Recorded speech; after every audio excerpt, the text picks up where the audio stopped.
بسم اللہ الرحمن الرحیم۔ السلام علیکم ورحمۃ اللہ وبرکاتہ۔ محترم ناظرین، اللہ تعالیٰ اس ساری کائنات کے مالک ہیں۔ کبھی آپ کے ذہن میں یہ سوال آیا کہ اگر انسان مٹی سے بنا ہے، فرشتے نور سے، جن آگ سے، تو یہ جانور یعنی کتے، بلی، مچھلیاں اور باقی مخلوقات کو اللہ تعالیٰ نے کن چیزوں سے بنایا؟ اللہ تعالیٰ نے انسان کو سوچنے سمجھنے کی صلاحیت سے نوازا، اور قرآن پاک میں بھی کئی جگہوں پر انسانوں کو غور و فکر کی دعوت دی۔ اللہ تعالیٰ نے یہ دنیا اپنے پیارے محبوب حضرت محمد مصطفیٰ صلی اللہ علیہ وآلہ وسلم کے عشق میں تخلیق کی، اور پھر اس دنیا میں کئی طرح کی مخلوق کو پیدا کیا۔ ان مخلوقات میں جانور، پرندے، درندے، غرض ہر قسم شامل ہے، جن میں ایک جانور بلی بھی ہے۔ بلیوں کی چند حرکات ایسی ہوتی ہیں جو انسانوں کو سمجھ نہیں آتی، لیکن انسانوں کو حیران ضرور کر دیتی ہیں۔ یہ ایک بلی ہی تھی جس کے قتل ہونے پر قدیم روم اور قدیم مصر میں جنگ ہوئی تھی۔ اس ویڈیو میں ہم آپ کو ایسی معلومات دینے والے ہیں جو آپ میں سے بہت کم لوگوں نے ہی سنی ہوں گی۔ آپ سے گزارش ہے کہ ویڈیو کو آخر تک ضرور دیکھیں۔ بلی کی زندگی کا پہلا سال ایک انسان کے 15 سالوں کے برابر ہوتا ہے، اور بلی کی زندگی کا دوسرا سال ایک انسان کے 25 سالوں کے برابر ہوتا ہے۔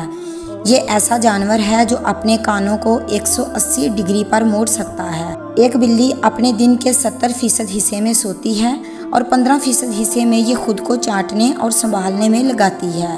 شاید یہ بات آپ جانتے ہوں گے کہ ایک بلی کے فضلے میں خطرناک قسم کی بیماریاں موجود ہوتی ہیں، لیکن حیران کن طور پر دنیا کی ایک مشہور کافی برانڈ میں یہی فضلہ استعمال کیا جاتا ہے۔ قدیم مصر میں اگر کسی کے گھر کوئی بلی مر جاتی تو اس گھر کے افراد اپنی ایک ابرو منڈوا دیتے ہیں۔ ایک بلی میں کئی حیران کن خصوصیات اور بھی ہیں۔ آج ہماری ویڈیو کا مقصد اس وجہ کو تلاش کرنا ہے جس میں بلیوں کے بارے میں سوال کیا جاتا ہے کہ عید الاضحیٰ کے روز یہ کہاں غائب ہو جاتی ہیں۔ عید الاضحیٰ کے روز بلیوں کے غائب ہونے کے پیچھے کون سا راز پوشیدہ ہے؟ ہمیں یہ معلوم کرنا ہے کہ عید الاضحیٰ کے روز بلیاں اچانک کہاں غائب ہو جاتی ہیں۔ اس حوالے سے کئی سوالات اور کئی جوابات سامنے آئے ہیں کہ بلیاں اس روز کہاں جاتی ہیں، اور ان میں سے اس حوالے سے جڑے کئی سارے افسانے بھی ہیں۔ کئی روایات میں بلیوں کے غائب ہونے کے پیچھے کئی اہم وجوہات ہوتی ہیں، اور ان میں سب سے اہم وجہ یہ بتائی جاتی ہے کہ بلی اس دن سب سے گندی جگہوں پر جاتی ہیں، جہاں اس کے لیے بہت سارا گوشت پڑا ملتا ہے جو عید کے روز قربانی کے بعد اس جانور کی باقیات کی صورت میں ان کو مل جاتا ہے، جنہیں لوگ گند کے طور پر پھینک دیتے ہیں۔ اسلامی تعلیمات میں عید الاضحیٰ کی صبح بلیوں کے غائب ہونے کی کئی وجوہات بیان کی گئی ہیں۔ خاص طور پر جس وقت قربانی کی جاتی ہے تب یہ بلیاں آپ کو اپنے ارد گرد نظر نہیں آئیں گی، جس کی وجہ سے کئی لوگوں کے ذہنوں میں یہی خیال آتا ہے کہ ایسا کیوں ہوتا ہے اور بلیاں اچانک کہاں چلی جاتی ہیں۔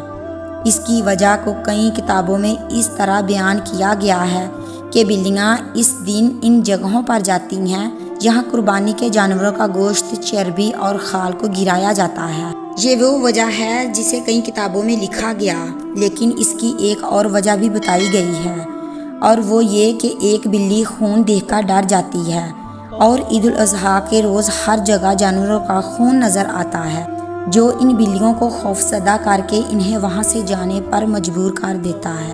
کئی لوگ یہ بھی کہتے ہیں کہ عید الاضحیٰ کے روز بلیوں کے غائب ہونے کی اصل وجہ کے پیچھے وہ زبردست حکمت ہے جس کا علم صرف ایک اللہ کو معلوم ہے۔ اس بارے میں کئی وضاحتیں موجود ہیں جن کے بارے میں ہم نے آپ کو بتایا کہ بلیاں عید الاضحیٰ کے روز کہاں اور کیوں غائب ہو جاتی ہیں، جو واقعی ایک حیران کن بات ہے اور جس کے بارے میں ہم نے کبھی توجہ ہی نہیں دی۔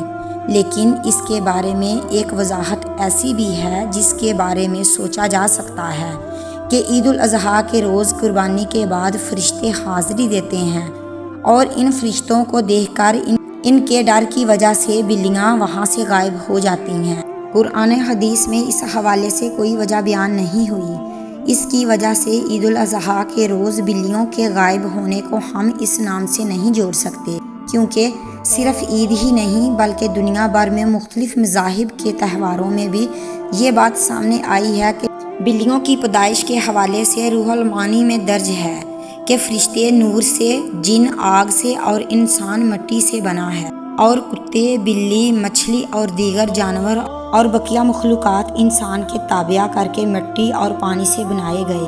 کئی لوگوں کے ذہنوں میں یہ خیال بھی آتا ہوگا کہ بلیوں کو پیدا کرنے کے پیچھے اللہ کی کیا حکمت پوشیدہ ہے۔ تو اس کے بارے میں ایک روایت یوں بیان ہوئی ہے کہ بلی کو پیدا کرنے کی اللہ کی حکمت کچھ یوں ہے کہ جب حضرت نوح علیہ السلام کی قوم پر پانی کی صورت میں سیلاب کا عذاب آیا اور اللہ تعالیٰ نے حضرت نوح علیہ السلام کو کشتی بنا کر اس میں سوار ہونے اور ہر جاندار اور ہر پرندے کا ایک ایک جوڑا کشتی میں محفوظ کرنے کو کہا، تو حضرت نوح علیہ السلام نے اللہ کے حکم کی تعمیل کی۔ کشتی پانی میں تھی اور اس دوران کشتی میں چوہے پیدا ہو گئے۔ انہوں نے کشتی کو کاٹنا شروع کر دیا، جس کی وجہ سے کشتی میں پانی داخل ہونے کا خدشہ پیدا ہوا۔ تب حضرت نوح علیہ السلام نے اللہ سے دعا کی کہ اے پروردگار، مجھے ان چوہوں سے نجات دلا۔ تب اللہ نے حضرت جبرائیل علیہ السلام کو پیغام دے کر بھیجا کہ اے نوح علیہ السلام، کشتی میں موجود شیر کی پیٹھ پر ہاتھ پھیرو۔ جب حضرت نوح علیہ السلام نے شیر کی پیٹھ پر ہاتھ پھیرا تو شیر کی ناک سے زوردار چھینک آئی اور اس کے دونوں نتھنوں سے بلیوں کا ایک جوڑا نر اور مادہ کشتی میں گر پڑے، جنہوں نے کشتی میں موجود سارے چوہوں کا صفایا کر دیا۔ تاہم یہ بات غور طلب ہے کہ سارے چوہوں کا صفایا ہو جانے کے بعد بھی چوہوں کی نسل دنیا میں کیسے باقی رہی، اس کے بارے میں اللہ ہی بہتر جانتا ہے۔ بلیاں عید الاضحیٰ کے روز کہاں جاتی ہیں یا نظر کیوں نہیں آتی؟ یہ ایک فضول سوال ہے۔ ایسی باتوں کے پیچھے پڑ کر اپنا وقت ضائع نہیں کرنا چاہیے۔ اللہ تعالیٰ سے دعا ہے کہ وہ ہمیں اپنے وقت کو قیمتی بنانے کی توفیق عطا فرمائے۔ جزاک اللہ۔